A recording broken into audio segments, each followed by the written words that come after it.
नमस्कार, मैं हूं आपके साथ नम्रता शर्मा। मुलायम सिंह यादव की छोटी बहू अपर्णा यादव खासी चर्चाओं में बनी हुई हैं। जिस तरीके से वो प्रचार प्रसार कर रही हैं, उसको लेकर उनकी खूब बातें हो रही हैं।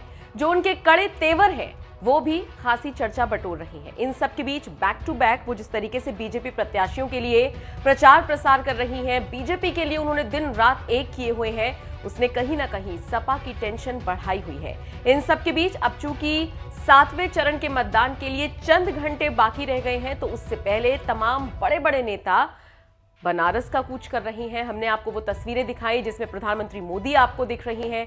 दूसरी तरफ प्रियंका गांधी पहुंची हैं, अखिलेश यादव पहुंचे और इन सबके बीच अपर्णा यादव ने भी बनारस का रुख किया। महादेव की नगरी काशी पहुंचकर सबसे पहले तो उन्होंने काशी विश्वनाथ मंदिर के दर्शन किए, पूजा अर्चना की और इसकी जानकारी उन्होंने ट्विटर पर साझा करते हुए लिखा, एक भारत श्रेष्ठ भारत, मोदी है तो मुमकिन है, योगी है तो यकीन है।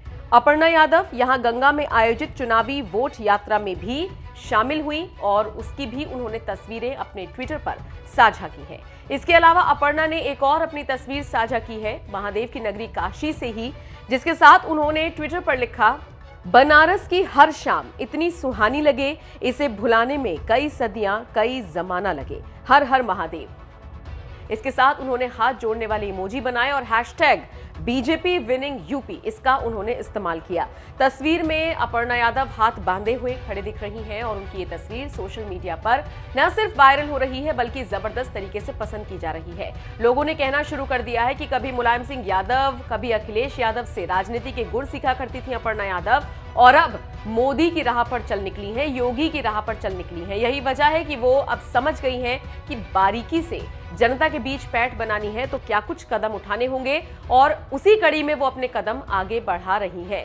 आपको बता दें, समाजवादी पार्टी पर भी इस दौरान अपर्णा यादव लगातार तीखा हमला कर रही हैं। हाल ही में उनसे पूछा गया था कि अगर अखिलेश यादव अपनी सीट से हारते हैं, बताते चले आपको मैनपुरी की करहल सीट से अखिलेश चुनाव लड़ रही हैं, तो अपर्णा से एक इंटरव्यू में पूछा गया कि अगर अखिलेश अपनी सीट से हारते हैं तो आपको दुख होगा या खुशी होगी।